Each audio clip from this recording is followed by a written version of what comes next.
सुप्रभात प्यारे बच्चों। आज आप सभी लोग हिंदी व्याकरण में लिंग के विषय में आज आप सभी लोग अध्ययन करेंगे। तो लिंग किसे कहते हैं? जिन शब्दों से पुरुष जाति या स्त्री जाति का बोध होता है तो उन्हें लिंग कहा जाता है। लिंग के भेद, लिंग के आपके जो भेद होते हैं आपके दो भेद होते हैं, पुल्लिंग और स्त्रीलिंग। तो पुल्लिंग किसे कहते हैं? जिन शब्दों से पुरुष जाति का बोध होता है तो वे जो शब्द होते हैं आपके पुल्लिंग कहलाते हैं। जैसे बालक है, बंदर है, भाई है आदि ये जो शब्द होते हैं आपके पुल्लिंग कहलाते हैं। स्त्रीलिंग किसे कहते हैं? जिन शब्दों से स्त्री जाति का बोध होता है तो उन्हें स्त्रीलिंग कहते हैं। जैसे बालिका, हथिनी, बहन आदि ये जो शब्द होते हैं आपके स्त्रीलिंग शब्द कहलाते हैं। अब है आपका पुल्लिंग तथा स्त्रीलिंग शब्दों की पहचान। पुल्लिंग तथा स्त्रीलिंग शब्दों की पहचान। तो इसमें जो आपके प्राणीवाचक अर्थात सजीव शब्द जो होते हैं उन शब्दों के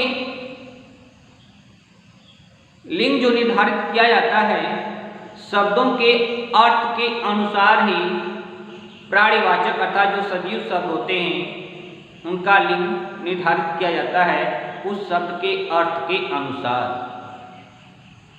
जैसे प्राणीवाचक में या सजीव में लड़का अर्थ के अनुसार यह पुल्लिंग है, लड़की अर्थ के अनुसार आपका यह स्त्रीलिंग है, नर अर्थ के अनुसार आपका यह पुल्लिंग है, नारी अर्थ के अनुसार आपका यह स्त्रीलिंग है, वर अर्थ के अनुसार आपका पुल्लिंग है, वधू अर्थ के अनुसार आपका स्त्रीलिंग है। परंतु जो अप्राणीवाचक होते हैं अर्थात जो निर्जीव होते हैं उन शब्दों के लिंग में कठिनाई होती है तो उसके लिए अभ्यास करने की आवश्यकता होती है। परंतु कुछ ऐसे शब्द होते हैं जो मानक रूप में पहले से ही मान ले जाते हैं कि इनका जो प्रयोग मानक रूप में, तो इन शब्दों का जो प्रयोग होगा वह पुल्लिंग में होगा अथवा इन शब्दों का जो प्रयोग होगा वह स्त्रीलिंग में होगा। इसलिए अप्राणीवाचक जो होते हैं, जो निर्जीव शब्द जो होते हैं उन शब्दों के लिंग में निर्धारित करने में कठिनाइयां सामने आती हैं। जैसे तो आपके जो अप्राणीवाचक अर्थात जो निर्जीव होते हैं तो उन शब्दों के लिंग के निर्धारण में जो कठिनाइयां सामने आती हैं तो उसके लिए अभ्यास करने की आवश्यकता होती है। जैसे शरीर के अंगों के नाम में देखा जाए तो जैसे आपका बाल है, सिर है, आपका ओठ है, दांत है, मुंह है, कान है आदि इन शब्दों का जो प्रयोग होता है, इन शब्दों का जो प्रयोग होता है वह पुल्लिंग के लिए होता है। परंतु आँख है, नाक है, जीभ है आदि इन शब्दों का जो प्रयोग होता है वह स्त्रीलिंग के लिए होता है। इसलिए मैंने कहा कि जो अप्राणीवाचक जो शब्द होते हैं इन शब्दों के लिंग में निर्धारित करने में समस्या सामने आती है, परंतु इसके लिए अभ्यास की आवश्यकता होती है। तो आ, नाक, जीभ आदि ये जो शब्द होते हैं इनका जो प्रयोग होता है वह स्त्रीलिंग के लिए होता है, परंतु होठ, कान, बाल, सिर आदि इन शब्दों का जो प्रयोग होता है वह पुल्लिंग के लिए होता है। अब आइए धातुओं के नाम में देखा जाए तो चांदी और मिट्टी इनका जो प्रयोग होता है वह स्त्रीलिंग के लिए होता है, परंतु लोहा, सोना, तांबा, सीसा आदि इनका जो प्रयोग होता है वह पुल्लिंग के लिए होता है। तो धातुओं में से चांदी और मिट्टी ये दो शब्द जो होते हैं इनका जो प्रयोग होता है वह स्त्रीलिंग के लिए होता है। और जैसे आपका लोहा हुआ, सोना हुआ, तांबा हुआ, पीतल हुआ आदि इनका जो प्रयोग होता है वह पुल्लिंग के लिए होता है।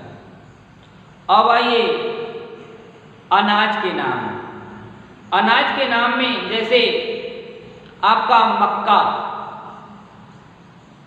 अरहर आदि इन शब्दों का जो प्रयोग होता है वह प्रयोग स्त्रीलिंग के लिए होता है, परंतु जैसे आपका गेहूं है, चावल है, चना है, मटर है आदि इन शब्दों का जो प्रयोग होता है वह पुल्लिंग के लिए होता है। तो अप्राणीवाचक जो शब्द होते हैं इन शब्दों के लिए आपको अभ्यास करने के लिए आवश्यकता है, निरंतर इसमें अभ्यास करने की आवश्यकता है। आइए महीनों के नाम, जैसे आपका जनवरी है, फरवरी है, मार्च, अप्रैल है, ये जो महीनों के जो नाम होते हैं तो इनमें से जनवरी, फरवरी, मई और जुलाई इनका जो प्रयोग होता है स्त्रीलिंग के लिए होता है। और जनवरी, फरवरी, मई और जुलाई इन्हें छोड़कर के जो शेष आते हैं वह सब पुल्लिंग में चले जाते हैं। तो